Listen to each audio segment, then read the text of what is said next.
existe mais xisto no mundo do que petróleo, né? E o xisto é uma etapa de formação do petróleo. Então, você conhecer isso tudo é importante nesse contexto todo de geoquímica. Tem alguma matéria-prima especial assim que tu veja que seja pudesse explorar? Porque o problema é que o processamento industrial do xisto é por pirólise, né? Você tem uma retorta grande, a Petrobras tem essa retorta lá em São Mateus do Sul, que tem 72 metros de altura. Você imaginar que um andar tem 3 metros, dá um prédio de 24 andares de altura, por 11 metros de diâmetro, esse é o tamanho da retorta. Então, e é pirólise. Então você tem um gás quente que passa na rocha, né, e piroliza. Então no processo de pirólise você tem um número muito grande de produtos. Então o uso hoje é principalmente para combustível.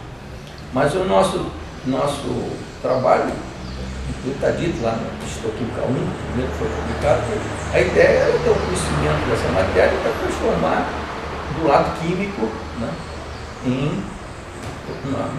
transformar um bem natural num bem social. Né? Agregar um valor ali. Agregar valor, etc. Esse aqui tem sido o trabalho. E aí foi bom abrindo várias frentes, né, em cima disso.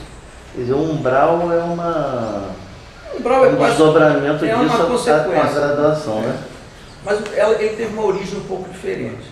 O que aconteceu no umbral foi o seguinte: uma época que nós tínhamos, que na análise orgânica, os reagentes do Feiger são reagentes mais elaborados, né, os reagentes.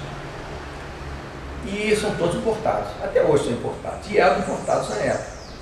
E houve uma época aí de muita dificuldade de importação.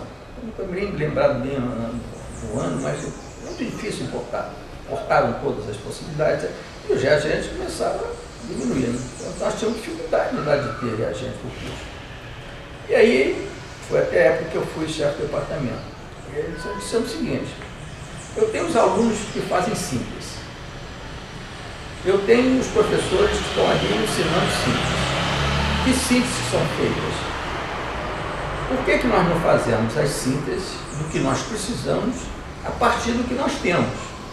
Quer dizer, eu pego a indústria nacional, vejo o que a indústria nacional produz, peço a eles amostras, eles mandaram tambores, 20 litros, eu quero 1 quilo. Eu disse, não, 1 quilo não tem como, mandaram 200 litros. Aí foi um problema para guardar essas coisas todas, mas tivemos muita coisa. Então, a partir, até nós criamos um aforismo aí, né? Fazer o que precisa a partir do que tem. Então, o que tem é o que a indústria nacional produz. Tinha etanol, tinha sulfuro, tinha soda, tinha umas coisas mais elaboradas, etc. E aí você tem o produto final, que são os reagentes do Feiger, como fazer um do outro. E fizemos todos os reagentes. Nós, os alunos, fizemos até reagentes que o Feiger não tinha, que eu nunca tinha visto no Feiger. Então, e isso está tudo no museu lá do Instituto de Química, tinha um frasquinho que era feito na oficina de vidro do projeto histoquímico. E então tem um rótulo de quem fez, quanto fez, etc, etc, etc. Tem então a coleção inteira dos reagentes todos.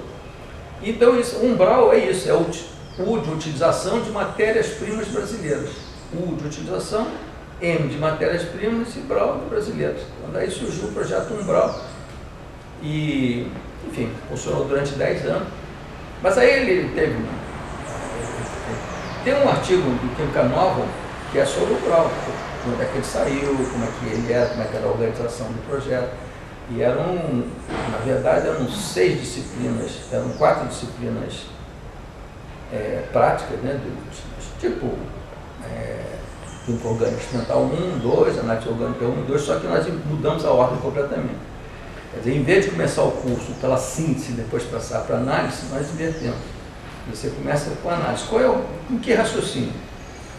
O aluno que entra no instituto, na universidade, tem muito pouco contato com a química. Tem alguma coisinha no laboratório, agora até hoje está melhor, mas naquelas épocas então era muito pior. Então você é bom que você comece sabendo reconhecer os elementos, o carbono, hidrogênio, halogênio, quais são as reações que fazem com que você veja que aquele mundo, e aí que o Feiger é muito bonito por causa disso, porque você não vê molécula, você não vê se tem cloro, porque você está vendo cloro ali, não está. Então você tem que ter uma tradução daquele mundo microscópico para o mundo macroscópico nosso. E essa tradução é feita por meio da cor que os reagentes dão. Então você caracteriza cloro, caracteriza bromo, etc, todas aquelas cores que aparecem com certos reagentes especiais. Então você tem todo um mundo de cores e de mecanismos e de moléculas, uma coisa muito interessante.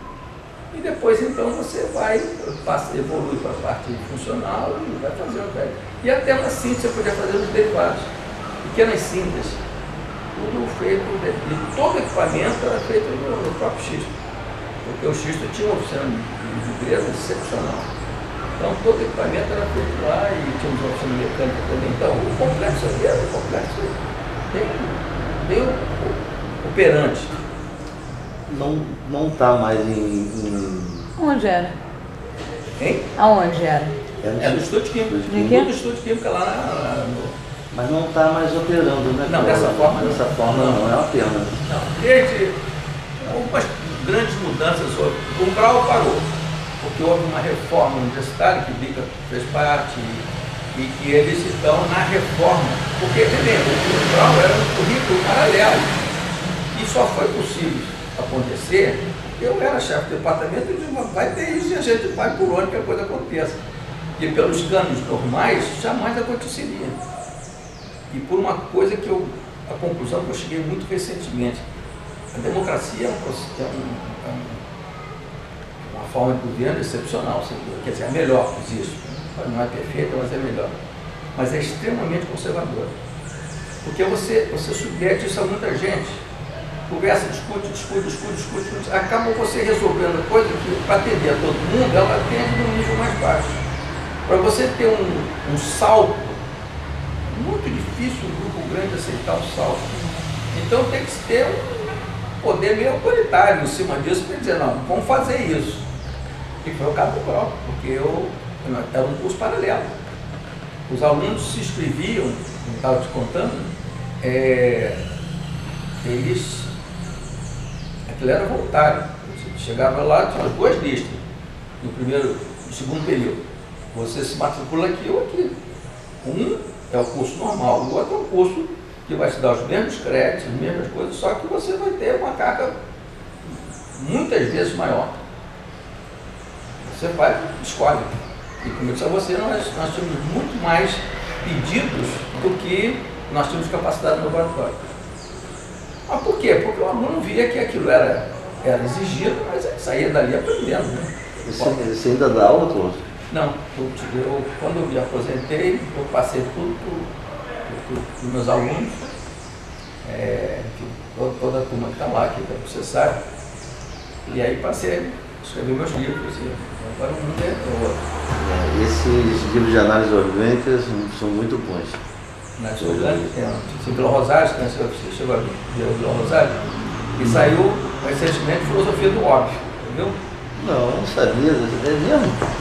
Da filosofia do óbvio, e está para sair agora um que chama-se, que é ligado ao petrólogo, né, que é o viés da expansão, que é a tuberculose e miséria. É exatamente essa relação toda de tuberculose com a miséria, com essa experiência de Vila Rosário. Né? E o Vila Rosário, o livro Vila Rosário é isso, é uma visão de toda a Vila Rosário. Só que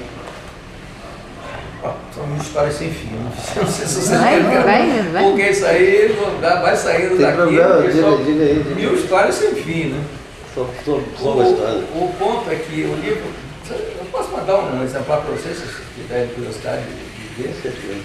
Porque eu quis registrar tudo o que aconteceu desde a primeira ideia do petróleo até um seminário que nós fizemos. Congresso que nós fizemos em 2002 sobre a tuberculose, etc. Então, todo o processo. Mas o relatório ninguém lê. É uma coisa, por que eu vou fazer um relatório de 10 anos? Né? Então eu fiz na forma de uma discussão entre o grupo, porque nós temos um grupo que toda sexta-feira se reúne na cidade. É como se esse grupo estivesse discutindo as diferentes coisas, diferentes assuntos. E aí tem um fulano que é mais filósofo, tem um que é mais técnico, tem um que é mais na linha natural, Tem um que é mais naive, mais jovem, então faz umas perguntas. Para eu poder, eu mesmo, fazer perguntas mais simples e ter alguém que pudesse responder aquelas perguntas. O poeta, que escreve assim. Enfim, são 6 fulanos, 6 personagens que vão contando a história do projeto lá do Quebrado. E então, hoje não faço mais isso.